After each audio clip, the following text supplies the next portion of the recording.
Good afternoon, everyone. Thank you for joining me in the very short masterclass we're going to have. I'm just going to start within about 2 minutes or so, just to allow more people to come in. So just please be patient with me. Thank you.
Hi everyone. Hi everyone. Welcome to the technical production masterclass. So we're gonna start, and everyone else who will arrive will join us as we go.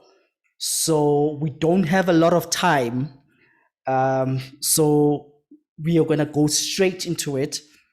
Just as a first thing, this masterclass is done for those who are interested or who are aiming on starting in audio production and just don't know where to begin with audio production. And they need a little bit of help in the technical side of understanding production, in getting stuff to just work. So this is what this masterclass is about. It's about helping those people who are part of a band, who are part of a group, an a cappella group, part of whatever, or you're just doing what we call multi-track, whatever it is, you just want to know how to get yourself recorded. You want to make sure you want to get yourself edited before sending off to a sound engineer to do your mixing, and sending off to a mastering engineer to do your mastering and upload onto YouTube, or if you want to do something professional, a little bit professional, just as a demo, check yourself out and check what it would be the response of the people if you were to put your stuff online, like on YouTube and stuff. So this is what the masterclass is about. It's just basic instructions on how to do recording, editing, and preparing to send off to a master or mixing engineer. So we're not going to really touch a lot on mixing. We are just really going to base our masterclass on basically producing. So there are two sides to production. There's the actual production, which includes composing, arranging, and recording, and then editing, and pitch correction and all those other things. This is the stuff that a producer does shortly before something is sent off to an engineer to mix. So what I've experienced people do a lot is that they will have the engineer do pretty much the work of a producer. So then you find yourself in a situation as an engineer where you are pitch correcting, you are editing, just to compensate with the files that you've been given. But a good producer and a good artist will make sure that everything is perfect before you send it to an engineer, so that the engineer has to worry about the technical stuff, like has to worry about the decisions of what EQ to use, when to use EQ, when to use compression, making sure that everything is sitting properly in the mix, making sure that the lead vocals are sitting where they're supposed to be, the bass is sitting where. That is the type of decision that you don't do in production. You just worry about making the music and make sure it sounds perfect before you send it off to an engineer. Okay. So just in case you don't know, I am a sound engineer myself. That's what I do. And I receive files from many different people. Some files come to me perfect. Some files come to me needing a little bit of work.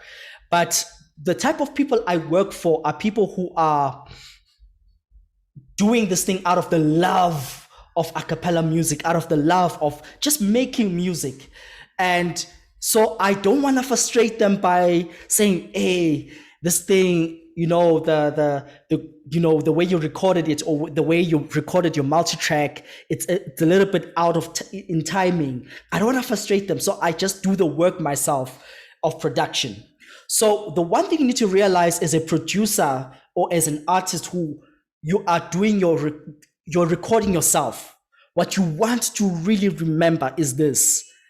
You want your work to go out, to leave your little studio at home being as perfect as you can make it. So that is the most important thing, to make sure that the engineer has little production work to do as possible. Now, I do understand that I've encountered a lot of a cappella groups who will ask me, please add on some percussion on this song, would like it to have percussion. That is production. And I will do that on top of what they are doing just to spice things up a little bit. But these are the things that I advise groups. Go ahead and find a producer who will help you with these things. So you guys who are here are those who are interested in becoming the producer. And I hope that some of you guys who are here are yourselves arrangers in your groups. And if you are an arranger, this will be very beneficial for you, because you will be using your computer as a way to arrange. I'll make an example with Jacob Collier. He said, I don't do musical scores because I'm a millennial, so I'm gonna just punch in my arrangement and then just use Logic. He uses Logic. He uses Logic as a way to arrange his stuff. He uses Logic as basically as an instrument to put together everything that he can do. So we are gonna just touch the basics of how to get that done. Cool. So with that, let me just turn off stop sharing what I'm sharing here. Cool. So I have a presentation here that I'd like to share with you guys. If you just give me 1 second to do that.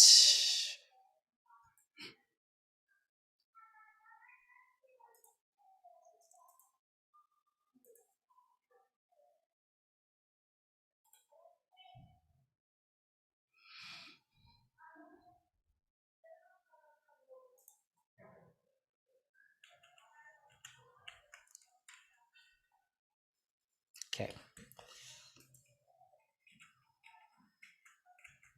Yes, just give me 1 second to get that one done. This thing can get a bit confusing. There we go. Hope everyone can see the screen. I hope everyone can see the main screen. So I'm gonna just go back to the top. Cool. So we are gonna cover a few things. I'm just gonna skip the understanding of music and the understanding of technology, and we're just gonna get straight into the work. And I saw someone on the comments saying that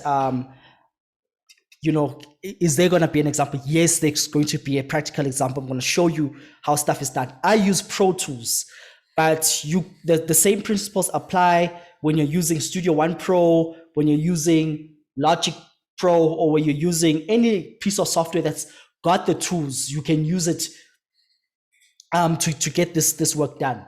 So just to browse through some other part of the presentation, if we're looking at the elements of music, if you're looking at the elements of music, you'll find that you need to cover these elements of music when you are creating music, like making sure that you have a melody, making sure that you have got harmony and a structure to your song, and make sure, and this is the one thing that a lot of a cappella groups forget, expression is essential in your composing of music, right?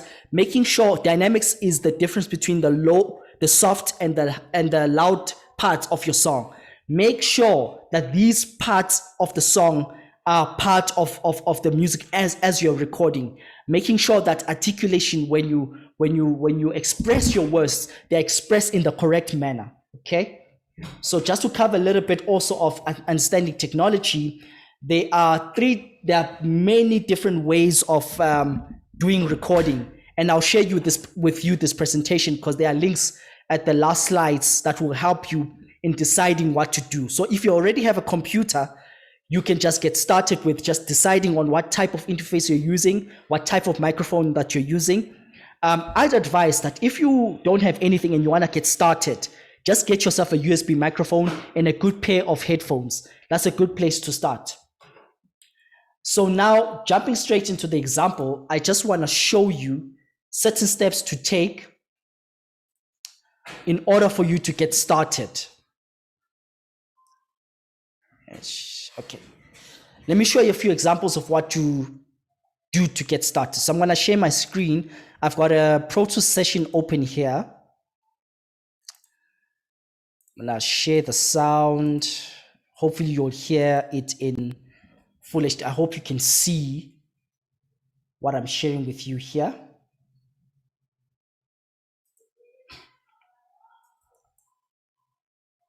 If you guys can't hear anything, just let me know. But I'm pretty sure you're going to hear what I'm going to share with you.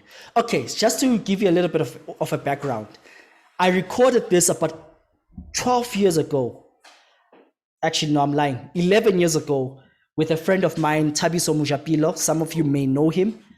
He's the first guy that did this whole multi-track thing way before we even knew what it was. He started doing that and we shortly followed suit. And now there are many people who are doing this.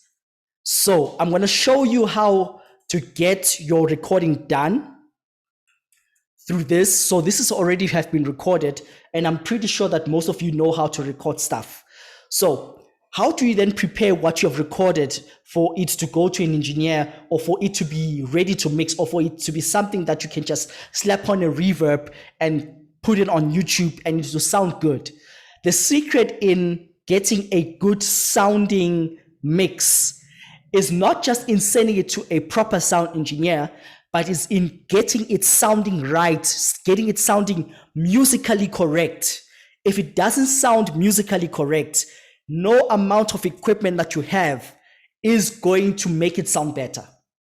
No matter how much auto-tune you have, it simply isn't going to compensate for a terrible sounding composition or for a terrible recording, okay? So this has been recorded with a good mic. So I have a mic here. Let me just switch back so that you can see the mic. I've got this mic over here. Now, this is a condenser microphone. So some of you already know this. This is a condenser microphone. This you use to get a good quality audio recording to your software. So I'm not gonna go into the recording stuff. So as you have recorded it, you can get a USB microphone that looks like this. There's a guy on Facebook called Brian Lupia. Just find him, add him onto your Facebook, ask him questions on how on the type of equipment that he can get for you. He works for Turk Music. who are known for selling equipment.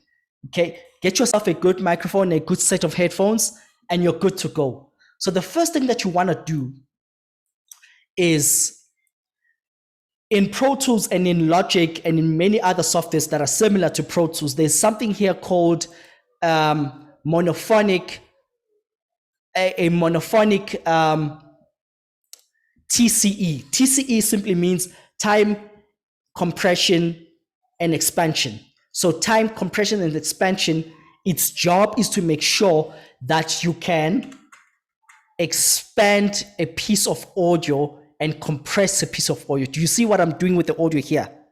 So I'm compressing it, I'm expanding it. So I'm manipulating the sound using that process. So this doesn't come by default in the software. You have to activate it. So just, I'll use this lead vocal in this example because this has not been processed.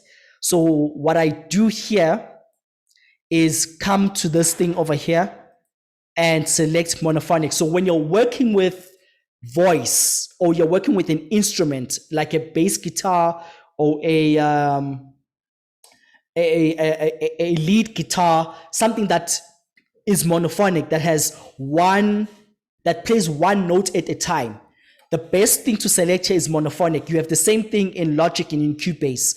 You select monophonic and you have what we call here transients. So it will make these markers over here. These is what we call transients. So in order for you to get started on making your recording perfect, the first thing you want to do is fix the timing of all your tracks over here. You want to fix the timing first before you ship off to an engineer. You want to make sure first that the timing is perfect. So what I do over here, I've already basically done the work. I'm going to simply undo what I've done here and show you how I did it. Okay, I'll delete all of that. You see over here that it doesn't look so great. And let me play it back for you. It will sound okay, but it isn't perfect. And you wouldn't know it's perfect until you play something that is perfect and then you realize, oh, it wasn't perfect. Let me play it for you.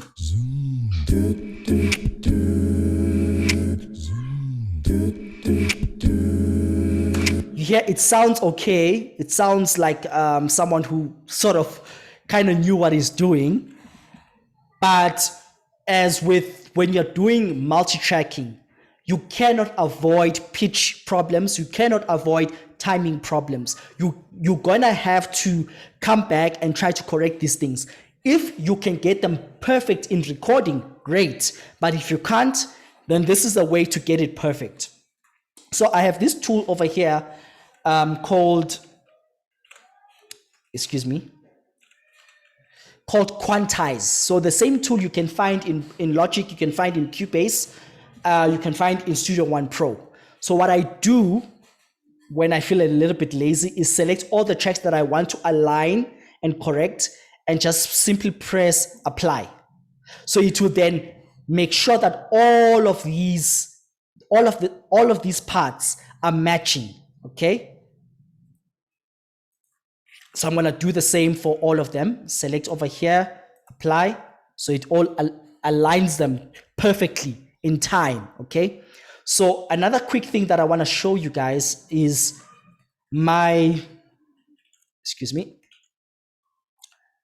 if you look at my BPM, my tempo, you see that it is set and my meter is also set. I want to show you from a window called the transport window.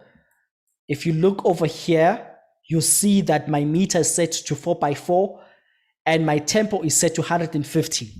The tempo of the song is actually 75 BPM, but I set it to 150 just to ease the recording. Okay. So now as I'm fixing, because everything has been recorded to the beat, it's easy for me to get stuff fixed. Okay.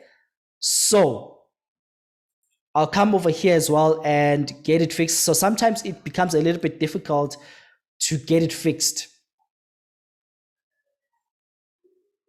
So what I do sometimes is do it by hand, come in here and get the stuff in sync.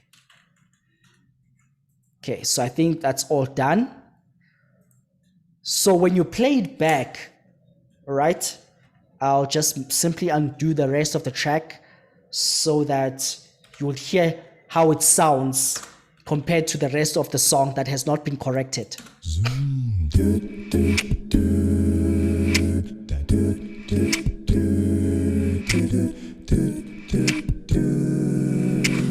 Do you hear that the rest of the song doesn't sound right now that we know what something that is fixed sounds like? Listen to this again.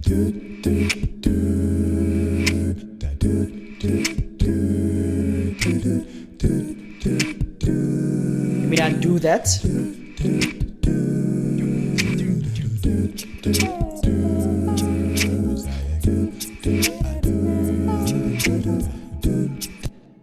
Okay, did you hear the difference when I activated my all the fixes that I've made? It suddenly sounds more correct. The guy who was recording here knew what he was doing, so he tried to make sure that his timing is perfect. So, but obviously because he's a human being, it's not going to be entirely perfect. So what I did is to try to correct as much as I can on my side.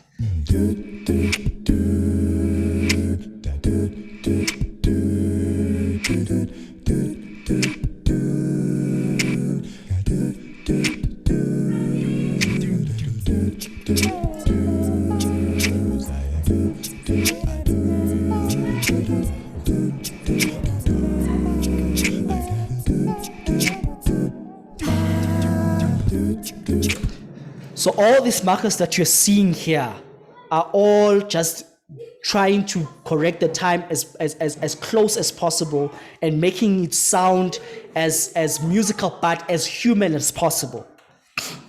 So when I'm done with this process, the next process after that is making sure that my pitch is fixed.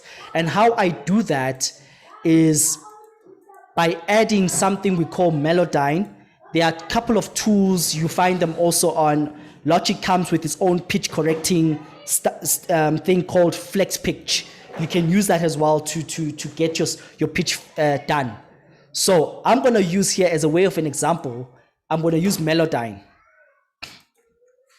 Since Pro Tools doesn't come with its own fixing program that I can use, I usually would use Melodyne. So I have here Melodyne. With Melodyne, what you need to do is select the track that you want to correct, select transfer and press play.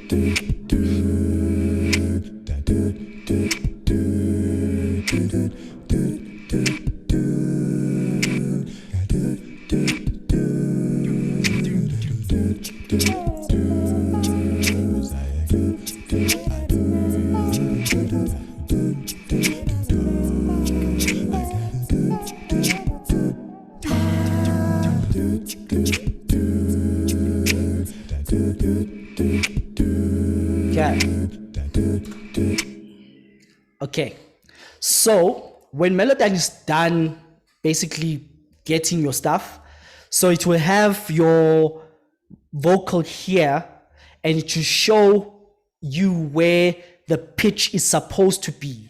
Okay, so what Melodyne does it dictates where your pitch was supposed to go and tries to help you understand or see where you should fix. So I'm going to just play the first tenor on its own. And I'm going to fix it as I go. And you'll hear how it sounds as I try to fix it. You see, that first note was off. So what I'm going to do over here is select and double click. And this one, I'm going to take it up over there because it's supposed to be E. So I'm going to play that back. So even that one is not at the correct place. So I'll just select a group of those and put them in the right place.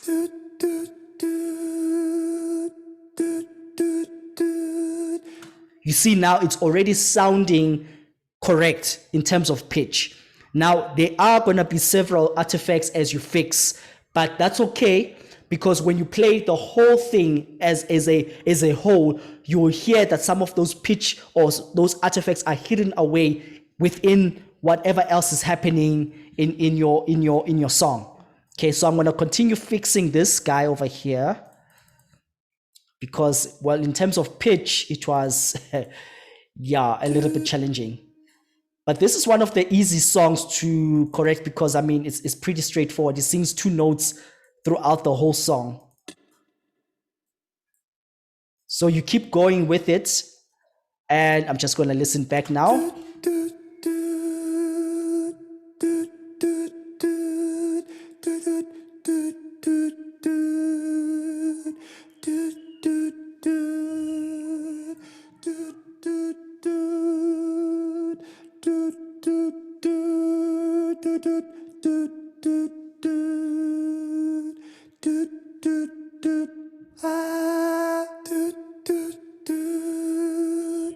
Okay, so that first part is perfect.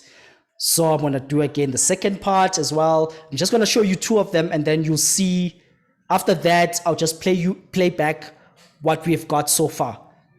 So I'm going to search for Melodyne there as well. Melodyne. Okay, do the same thing again, transfer it over.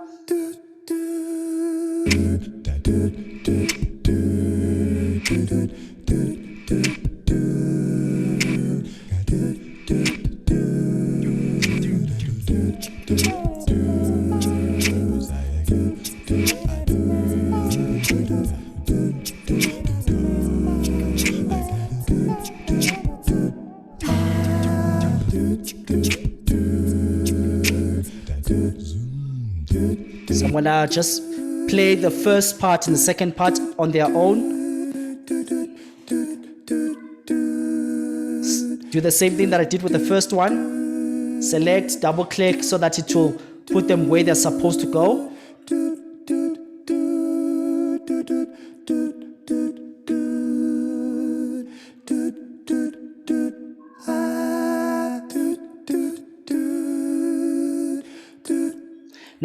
Now the song, the first and the second tenor are pitch perfect. Now, if I do the same thing for the rest of the tracks, you will hear the improvement in the song quality, in the music quality. Now, when you're done with the music quality, it's ready to be shipped off to an engineer so that he does the rest of the work, which making it sonically, giving it a sonic quality. Your job as a producer is to make sure you give the engineer something that is musically perfect before you send it off to an engineer. Cool. So I'm going to stop it right there, and I'm going to open up for questions. I see that there's a hand that is up. So I'm going to take that question and try to answer it as best as I can. Cool. I see Kululu, you have your hand up. Yeah, yes, sanibonani nonke lapho. I have a few questions. Cool. The first question is, how reliable is the quantization thing? Is Yeah. it better to is it is which is it better to shift things manually, or is the quantizing thing very reliable? And then yeah, that Cool. for now. Yes. Well, the answer to that question is yes and no. And why it's yes and no is if I push too hard on the quantization, it will result in artifacts. But usually I do this whole thing of quantization a lot and I hardly get artifacts. And the reason behind that is what kind of algorithm are you using for your quantization? I use, for example, I'll use monophonic, for example, to do the actual work of quantization. And when I'm done with monophonic, I use to a higher quality algorithm, which is in Pro Tools, we have Xform. Okay, Xform is basically one of the best algorithm for quantization. So when I rendered everything into Xform, you see it re-renders all my changes into the algorithm of the Xform. You see now it's looking great for now. So as soon as it goes back to its original color, I then will render it back. Excuse me. I will commit it back to its I'll basically render the quantization. When I render the quantization, it will then take time to recalculate the audio so that it will produce its highest quality. So with the Xform quantization in Pro Tools, you will get the highest quality you can get in any audio software that is available right now. Quantization, if you want to really do quantization and really go into quantization, I would advise you to try out Pro Tools because it will really give you the best quantization options. Cool. You said you had another question? Is this thing being recorded? Yes, it is. Yes, it is. I'll make it available to you.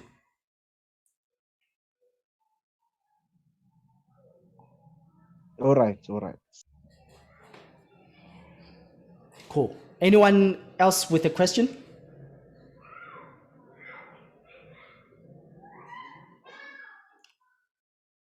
Okay.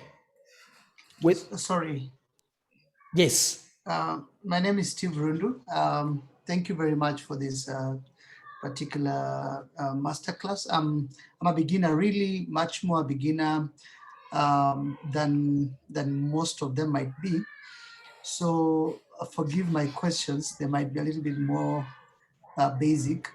But the first question I have really is at the point where you're recording the vocals. Yes.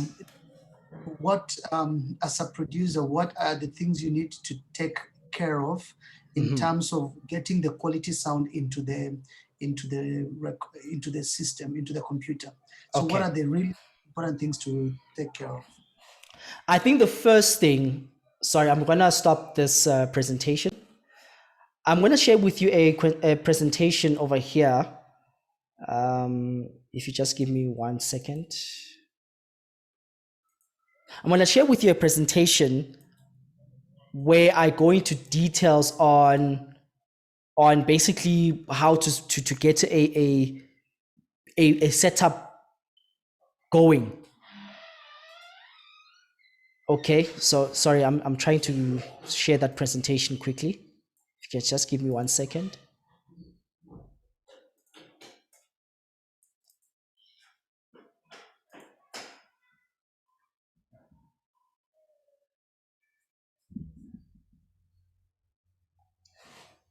Okay, so here's the presentation over here. So you can download it and check it out. Sorry, man, I'm using. I'll try to send you a PDF of that presentation.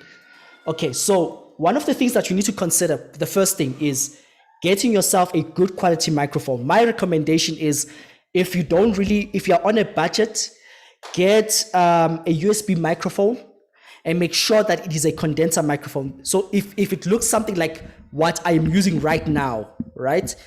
This microphone will give you an okay quality in terms of recording. So this is where you start, okay? So if you get a USB microphone, you just plug it in straight into your computer, you go online, you download the drivers, and then you get yourself a software. There are a couple of free softwares out there that you can use. You can go ahead and use any software that you have access to, and you'll be good to go. So just to answer your question, to get a recording going, the first thing you need to do is to get yourself a good microphone, a USB microphone preferably. If you can't get a USB microphone, you can get yourself a bundle. So there's a USB and interface bundle that you can get.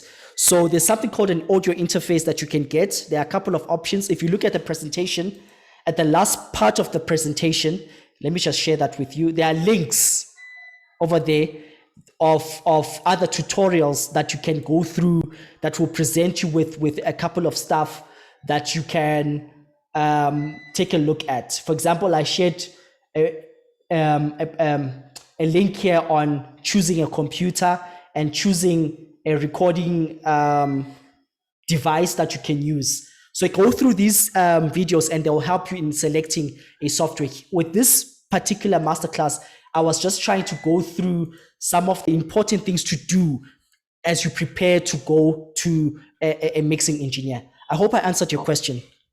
Yes, you have. Thank you very much. Any more questions?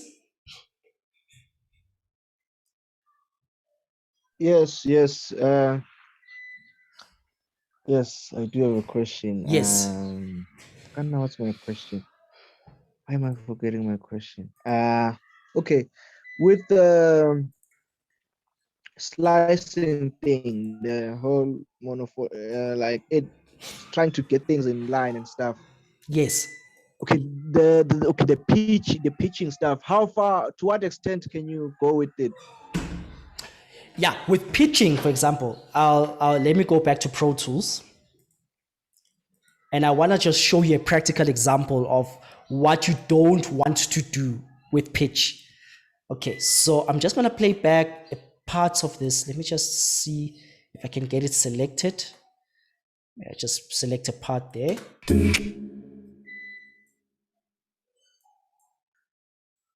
Okay, let's just solo that. So here, let me just select maybe over here. You hear that the more pitch, the more higher or more lower you go in terms of the pitch, the more artifacts that you get. So you want to make sure that when you're doing your recording, you're as close to the pitch as possible. So if maybe that, say the person sang the wrong note and sang, maybe they were supposed to sing E and they sang D, you can use Melodyne, and Melodyne won't give a lot of artifacts. But the moment you are going to go 2 notes or higher, like this, let me just try to play that back.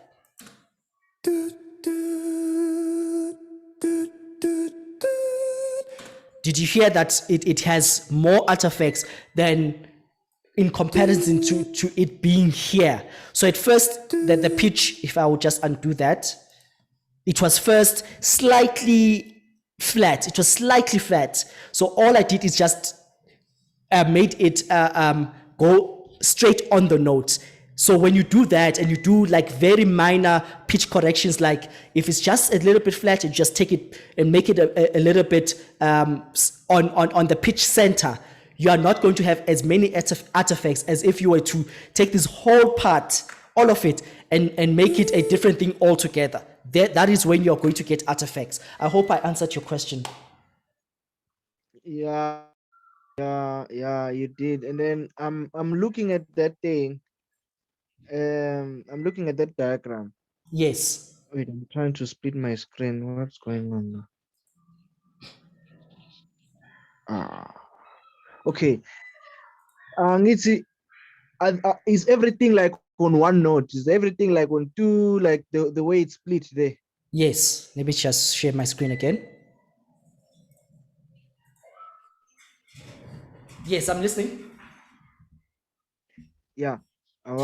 Yeah. Is everything like the way you chopped it there? Is everything on like two? Because I see there's some sound waves which are below.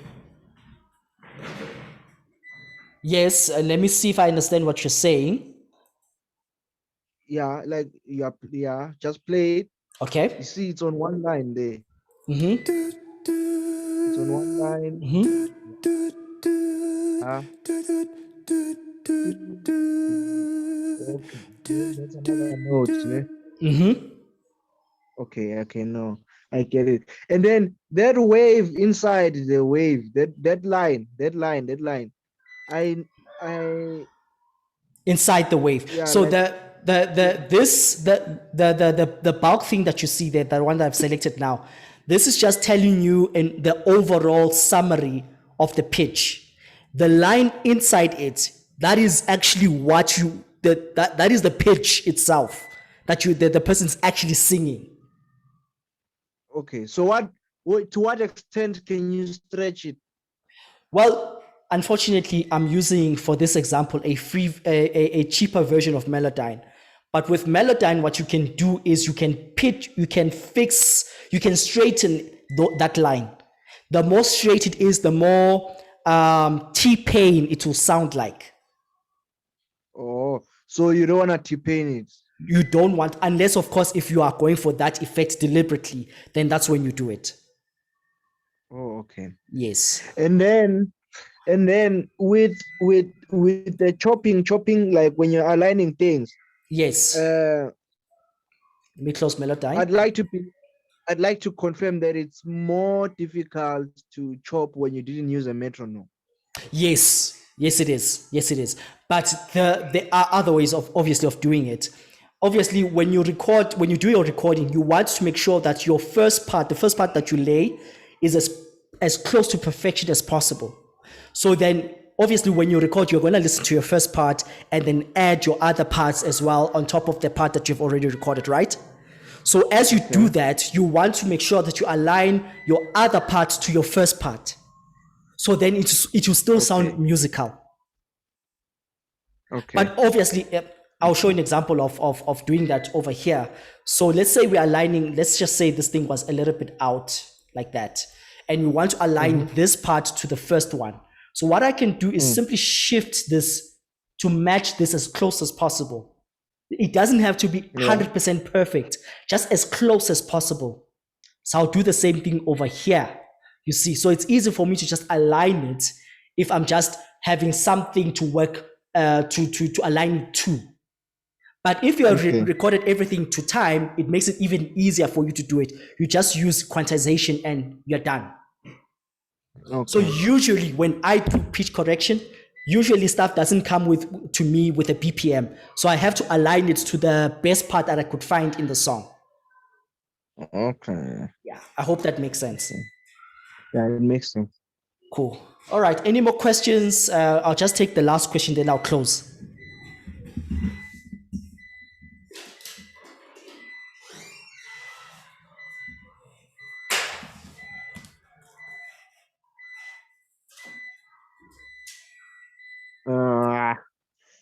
I think that's it. Excuse me. Yes. Does the editing get any deeper than that? Like, does it get deeper than? Well, this what I show you is probably 50% of the depth of how much we can go. But this is also an easy example. It depends on how much work or how much out of sync your audio is. The more out of sync it is, the more complicated it gets. But this, what I showed you here, is really the deep stuff of correcting the time. So if you get this right, and then when it comes, yes, I'm listening. When it comes to performing the song, how should one perform the song? How should one deliver the song? You want to deliver it, obviously, as I've made that point earlier, that when you are doing a performance, you are wanted to give your best performance, and you want it to ensure that you will do as many retakes as possible in order for you to get the best performance, so that you don't have to do all of these corrections. But truth of the matter is we are human and we make mistakes. Sometimes we make pitch mistakes, sometimes we make timing mistakes. Sometimes you want to go into the stuff and correct it. But my advice, and what I try to do when I record people, is I try to make it as perfect as possible before they leave the studio, so that I don't have a lot of work to do afterwards. This is a sort of a Hail Mary type of situation. And I'm saying this as an Adventist. This is a Hail Mary type of situation where the artist is not there, and your support and things don't quite sit right in the mix. In order for them to sit right, you want to do this type of work. But if you can avoid it, my advice is avoid it as much as you can. Okay. And then let me take you back a bit. Yes. How important is you see that thing, the shelter thing around the mic, the thing that blocks the mic, not the pop filter. The shell around the mic. Yeah, how important is it, that thing, that sponge behind? You mean which one? Because I have a pop filter here. Not the pop filter, the semicircle thing that people put behind the mic. Is the shield. The shield. Something. Well, I'll say to you, I, for one, will try as much as I can to avoid using that thing. But if you really have to use it, then okay, use it. The reason why people use that is because their rooms, like the room I'm in, is not properly treated. So this is a cheaper option to kind of get a more better sound in a room that is not treated. My advice to you is, if you want better recordings, treat the room or go into a room that has more stuff in it. Like, for example, recording in a bedroom. The bedroom already has a bed that is already working as It a holds room the sound. treatment. Yes. Okay. The curtain in that room also works as a way to take out some of the sound. So a room that has stuff in it sounds better than a room that is just empty. Okay. So that is a solution So to that problem. why would you not use it? I, for one, whenever I had to make something that was recorded in that, I had to do a lot of EQing to take out the honky sound that it produces. So that's why I avoid Okay. using it. Okay. Yeah. It makes sense. If you allow me to also ask another question. No problem.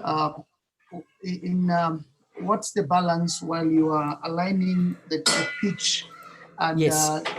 correcting? What's the balance between still allowing for natural performance Yes. to be heard by the end user versus the correction itself? So what's the balance a producer should have in doing that editing? My advice is, okay, I'll make an example of a group that I usually mix, no limits. I do no pitch correction, no timing corrections. They are as natural as they come. But then that may not work for everyone. That may not work for everyone. If you, as I said before, try to record when you are recording. If it means that you record again and again until you get it right, do that. Try to make sure that the recording itself is as perfect as possible. But if ever you struggle, then that is when you come into aligning the pitch and aligning the timing. It is a sort of way to get your stuff sitting right before you mix. The mistake that we usually do is that we want to mix before we do these corrections. Then the mix doesn't sound right, and you're wondering, why doesn't it sound right? It's because these things have not been corrected. I hope that makes sense. Yeah, yes, it does. Okay, so I'm going to share the masterclass in a PDF, in a PDF that is more easier to view. Okay, I hope that it will be helpful. All right, gents, thank you so much for joining the masterclass. I saw a few people leaving. I guess may have not been working for them, but that's okay. So if you require another masterclass or a one-on-one masterclass for us to go through some of these corrections, please do. And Mr. Rundu, if you'd like me to assist the groups that you are trying to get to make music, please do. I'm heading personal ministry in my local church, and I want to help as many people as possible to get the gospel out there. Please do contact me, and we'll just book a time, maybe an hour, and go through some of the stuff that you need to know and advise and lead you through so that you get as perfect as a recording as you can with what you have. Jens, thank you so much. And some of you have my number. If you don't, please send me a message on WhatsApp, on Facebook or on Instagram, and I'll give you my number. Thank you so much, gents, and I'll see you some other time. Sharp. Thank you. God bless you. Thank you. Thank you.